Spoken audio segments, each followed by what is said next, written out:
Welcome to the SmartKeys podcast. Picture this scenario because I guarantee you have lived it. It is 3:000 p.m. on a Thursday. You are staring at an inbox with 142 unread email. Oh, yeah. Every single week. Right. And you have 3 overlapping Slack threads pinging you simultaneously on your second monitor, and suddenly your stomach just completely drops because you realize you forgot to send a critical client invoice on Tuesday. That feeling is the absolute worst. It really is. That low-grade, simmering panic, we have somehow normalized it. We treat it as just the cost of doing business today. We really do, which is wild. Exactly. But what if that constant, exhausting context switching isn't actually a mandatory part of being a professional? What if you are just, operating a very expensive machine without ever doing any maintenance, like a high-performance engine? Oh, I like that analogy. Yeah, you wouldn't expect a race car to run continuously without a pit stop to check the oil and recalibrate, right? But we do it to ourselves. That is the pivotal question for anyone trying to survive the modern knowledge economy. We have access to more productivity software, faster communication channels, and, more collaborative platforms than any generation in history. Oh, by far. Yet, if you survey the landscape, the overarching sentiment is just profound overwhelm. Yeah. Professionals are spending 40, 50, 60 hours a week just reacting. You're constantly putting out the fires in the living room, which means you never actually get around to building the house. Which brings us to the focal source material for our deep dive today. We are looking at a highly practical, comprehensive guide from smartkeys.org written by Felix Römer. He's great. Yeah, he's an industry veteran with over 15 years of experience navigating these really fast-moving e-commerce and digital marketing environments. The piece is titled Weekly Review Template. Reflect on wins and plan the week ahead. It's a fantastic resource. It really is. Okay, let's unpack this because the decision here is crucial. This deep dive is absolutely not about working harder. Right, no hustle culture here. Yeah. Exactly. We are not talking about squeezing more hours out of your day or adopting some brutal mentality. What Romer is advocating for is a strategic 1 to 2 hour system tune-up. The objective is to reclaim control and fundamentally improve your business efficiency by treating your time as a premium, finite asset. That weekly review is the pit stop, not the race itself. It's so true. To understand how to actually win the week, we first have to understand why we feel so scattered in the first place. Right? Yeah, the core mechanism. Exactly. Because when you are in the middle of a Tuesday afternoon, you are entirely in the weeds. Your perspective is narrowed to whatever is screaming the loudest. You completely lose that macro perspective. You're just in survival mode. Right. So the review forces you to step out of that chaotic execution phase. What's fascinating here is that the weekly review is fundamentally not about doing tasks. Which is where people get incredibly tripped up. Oh, constantly. Because when you hear the phrase weekly review, your immediate instinct is to think, oh, this is the time where I sit down and frantically finish all the leftover work I ignored on Wednesday. Yes, and that distinction is the most critical hurdle to clear. If you open a document to draft a marketing report during your review, you have already failed the exercise. Wait, really? Failed it entirely? Entirely, because the review is purely about recalibrating the system. You are ensuring that the task draft marketing report is correctly prioritized, blocked out on your calendar, and has all the necessary resources attached to it. So when Tuesday rolls around, you just execute. Exactly. You are stepping out of the role of the stressed employee and stepping into the role of the strategic manager of your own life. I love that framing. So let's talk about the logistics of stepping into that manager role, specifically the timing. Yeah. When do we actually pull the trigger on this system reboot? Well, Römer points out 2 main ideological camps in his guide. Right. Friday late afternoon versus Sunday morning. Yeah, and the choice there heavily depends on your personal psychology, your energy levels, and frankly, how your specific industry operates. Right. If you opt for Friday late afternoon, say around 3:3 or 4:0 p.m., the psychological mechanism at play is closing the loop. Like using the final fumes of your professional energy to clear the decks. Precisely. And the massive benefit here is that you can genuinely disconnect. You sever the mental tether to your office, meaning Saturday and Sunday are entirely yours. No more Sunday night dread. None. Because Monday's battle plan is already drawn up and sitting on your desk. But let's look at the alternative, because honestly, my brain is usually absolute mush by 4:0 p.m. on a Friday. The idea of doing high-level strategic planning when I am just staring at the weekend feels like a tall order. It's definitely not for everyone. Yeah. So Romer suggests Sunday morning as the counter option. And the advantage there is distance. You have a calmer start, maybe a cup of coffee in a quiet house before the kids wake up. It's a completely different vibe. Totally. You have stepped away from the Friday chaos, so you can look at the upcoming week with a much cooler, more objective set of eyes. Mm-hmm. Now, I understand the theory behind both of those options, but I have to put on my busy executive hat for a second and push back on this whole premise. Bring it on. Finding 1 to 2 uninterrupted hours to just sit and plan sounds like a luxury most professionals simply do not have. My calendar is already double booked with client calls and internal syncs. It's a very fair point. I mean, if I magically find 2 free hours, I'm using them to sleep or I'm using them to catch up on the actual work I'm behind on. It is the most common objection, and frankly, if you are working in a hyper-growth startup or a massive enterprise, it feels entirely valid. But here is how Römer resolves that friction in the source text. Okay, I'm listening. If a full, luxurious hour simply isn't possible, a highly focused 15-minute pass on a packed week still keeps the system usable. 15 minutes, I'll be honest, that sounds like slapping a Band-Aid on a bullet wound. I know it sounds minimal, but the goal is consistency, avoiding the compounding cost of decision fatigue. How does a rushed 15 minutes actually prevent a whole week of decision fatigue, though? Because of the cost of untreated friction. Think about what happens if you skip the review entirely.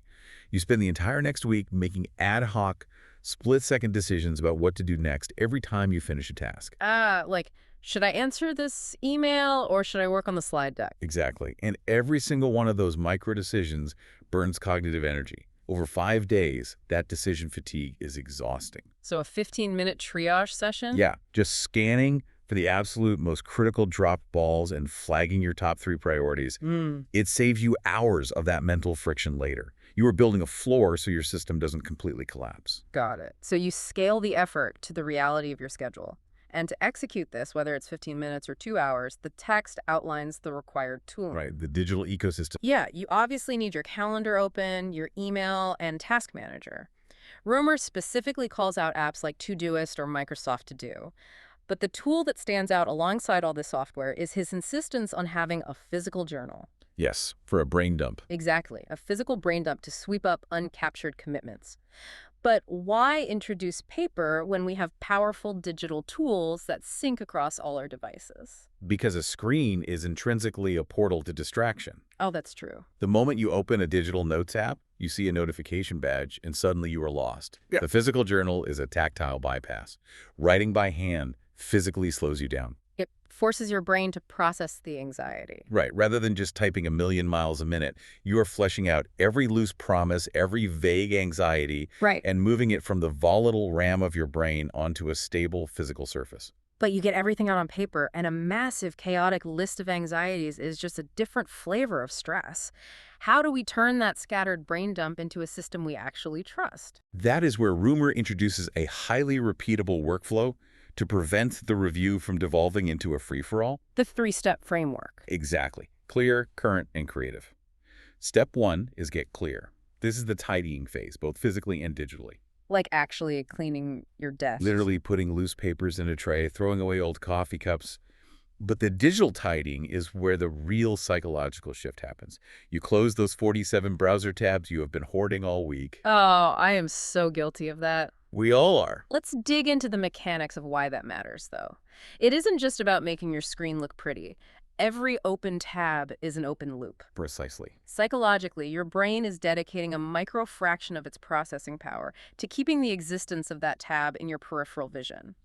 Hiding non-essential apps and closing tabs actually lowers your cortisol levels. It creates a clean slate. From there, you run the process every inbox to zero protocol. Which means capture, clarify, organize. Exactly. You aren't doing the work in the emails. You are just deciding what the email means. And you pair this with a fast brain dump using a trigger list. I love the trigger list. It lowers mental friction so much. It really does. It's an interrogation of your own memory. Did you promise your boss a metric in the hallway? Are there any client birthdays coming up? It actively fleshes out hidden commitments. Okay, so once the slate is clean and the hidden tasks are captured, we move to step 2. Here's where it gets really interesting, because the mechanics of getting current are incredibly specific. Yeah, this is the core of it. Römer outlines this brilliant failsafe called the 3-pass calendar scan. You don't just look at what is happening next Monday. First, you scan the past 3 weeks. Which is something almost no one does. Never. But think about the practical application. You look at your calendar from 2 weeks ago and see a lunch meeting with a prospective client. And you suddenly realize, oh, I promised to send them a case study and I never did. Exactly. It's a massive drop ball caught just in time. Checking the past 3 weeks for follow-ups catches those loose threads. Then you execute the second pass. Checking the coming week for prep. If you see you have a major quarterly presentation on Friday, you cannot wait until Thursday to realize it. Right, you block out 2 hours on Tuesday for deep work drafting. And finally, the third pass looks 3 weeks ahead to catch incoming threats or triggers. If you are traveling next month, you need to trigger the tasks now to book the flights. It shifts your posture from reactive to proactive, and while you are in this current phase, the text highlights the absolute necessity of updating your waiting for list. Oh, for delegated tasks. Yeah, if you manage a team, this is your safety net. You send quick nudges on tasks that have stalled out. You never have dependencies in your head. This brings us to what I consider the biggest aha moment of the entire framework. Römer states an absolute golden rule for managing active projects. It's a game changer. Every single active project must have exactly one clear next physical action. The distinction here is massive. Planned marketing strategy is not a task. No, it's a looming, ambiguous threat. And your brain will actively avoid it. Ambiguity is the mother of procrastination. When a task is vague, your brain perceives it as a complex puzzle that requires too much energy. So you open social media instead. Naturally. But if you break that project down to its physical action, like draft a 3-sentence email to the agency requesting the Q3 budget breakdown, the friction vanishes. It is a physical, undeniable action you can execute in 2 minutes. Clarity creates momentum. So with the clutter cleared and the system updated, we finally arrive at step 3. Get creative. Because clearing space isn't just about being a neat freak. It is about unlocking the capacity for innovation. Absolutely. But part of getting creative actually requires destroying things first, specifically pruning the dreaded someday maybe list. Oh, we all have that list. The aspirational projects we think we should do, but perpetually delay. Those lists become graveyards of good intentions. They slowly morph into sources of chronic guilt. Römer advises ruthlessly deleting those guilt-inducing tasks. It is incredibly liberating. So yes, you finally have permission to admit you are never, ever going to learn Mandarin. Let the Duolingo owl weep. Just delete the app. Free yourself. Right, and once you've cleared the channel, you spend exactly 5 minutes free writing to capture new, wild ideas. Unedited ideas. What if we scrapped our onboarding process? You give your curiosity permission to play because the baseline anxiety of your workload is gone. And the genius is how you wrap up this creative explosion. You look at all those freewheeling ideas, but you only promote one tiny, energizing project to your up next Kanban lane. Just one. Yeah, keeping momentum without piling on obligations. You give yourself something new and exciting to look forward to without crushing your spirit by Tuesday. It is controlled, focused inspiration. Definitely.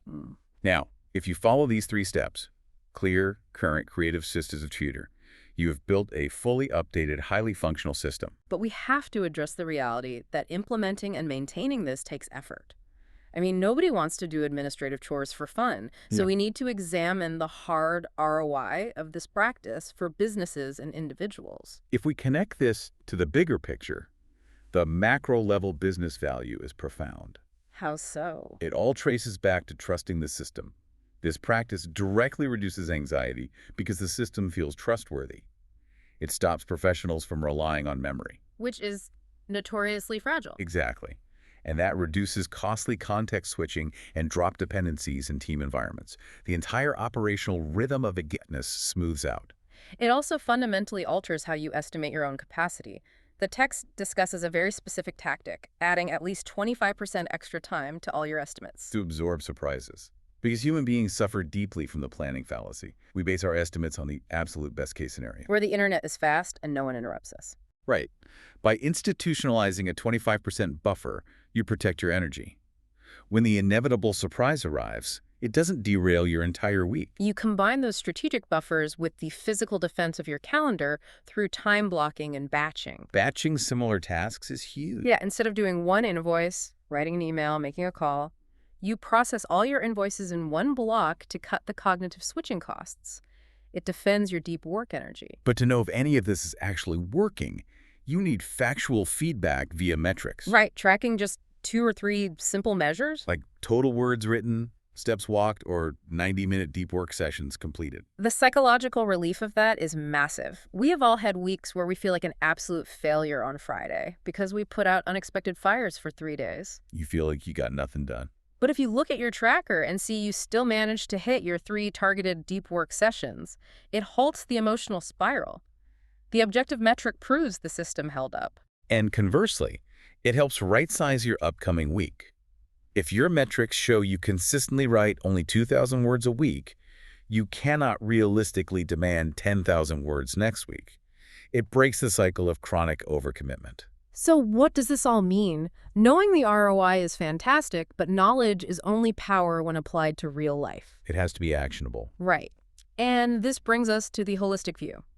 The source text makes a point to map your personal life alongside your professional commitment. You do not have a work battery and a home battery. Exactly. It's all one battery. Yeah. So during this review, you schedule meal planning, errands.